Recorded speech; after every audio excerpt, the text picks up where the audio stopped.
Hey, what's up, citizens? I'm Citizen Kev, and today I'm giving you 3 foolproof hacks to buying your first and hopefully your only engagement ring.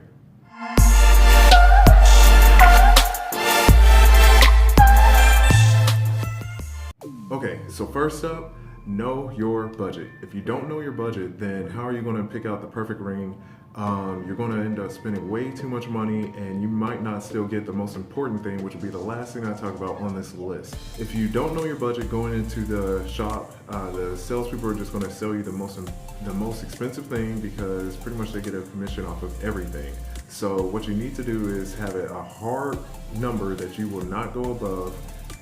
It's okay if you go a little bit less, but I would suggest that you actually probably try to stick close to your budget. This way you don't kind of skip out on something that might be really nice. Also, don't let the store people pit you against your partner.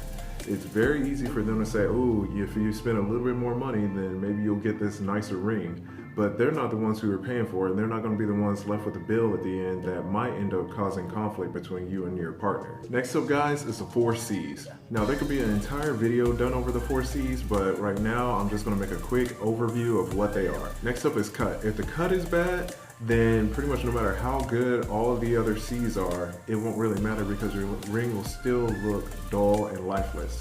The cut helps when it comes to refracting the light inside of the diamond. If it's bad, like I said, it's pretty much just going to look lifeless. It can still look dull. Even if it's colorless, even if it's super big, it's still not going to look that good. Speaking of big, so next up is carat. Carat is pretty much just meaning the size of the diamond. It doesn't necessarily mean just how big it is, but really it's the weight.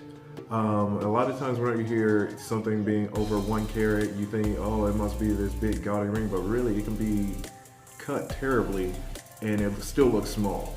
But typically, the larger the carat, the bigger the diamond looks. Color ranges from D all the way down to K when it comes to jewelry. When it comes to like engagement rings, typically you don't see stores sell diamonds with a color higher, or I should say lower than K. It does go all the way down to Z, believe it or not, and that's whenever you start seeing like the browns and the yellow type colors. But for the most part, what you want to stay within is in that D to J range. D's being the most colorless, meaning just as clear as can be. J having a very, very slight tint to it.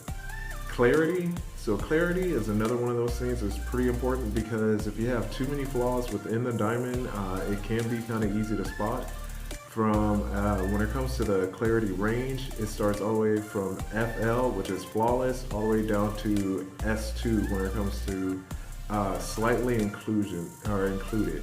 And what you pretty much don't want to do is get anything that's higher than that. It won't be a very good engagement ring unless that's what you can afford. So one more thing that's not really a C, but I think is so important, and that is the shape. If you don't know what shape your partner wants, then you run a big chance of making them not very happy. I thought I knew what my fiance wanted. I was completely wrong. I'm so glad that I actually spoke to her a little bit about it and also spoke to her best friend. They kind of both gave me some insight, and after really speaking to the best friend, I knew exactly what I needed to get. Last thing up, guys, and this one is the most important one of all of them, and that is knowing your partner. If you don't know your partner, then pretty much all the budgeting, all of the research, everything that you're doing will be in vain. Because you may try to pick out a ring that they just do not like. It doesn't necessarily mean that they're a bad fiance or that you shouldn't marry them. It's just that you picked out something that they really didn't like. If you aren't sure or if you have no clue where to start, I would suggest talking to their parents, maybe talk to a best friend. That would probably be even better, honestly. Or if your fiance is really cool like mine, they may actually want to give you a hint or two and maybe even look at rings online. I remember when I first tried showing my fiance some of the ring designs that I came up with, and I found out very quickly that I did not know what she wanted. She was not having it whatsoever, so I highly suggest that you kind of just try to get some type of an idea of what they may like. Okay guys, I'm pretty sure if you do those 3 things that I just mentioned, you'll get the most important 3-letter word you can ever imagine, and that is yes. Yes is the reason why you're doing all the research, all of the budgeting, racking your brain on if they'll like this or they'll like that.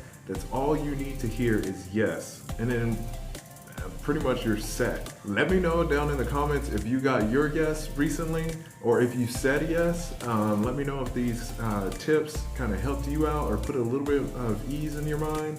Don't forget to like and subscribe, guys. And as always, don't forget to do good, be good, and feel good. I'll catch you later.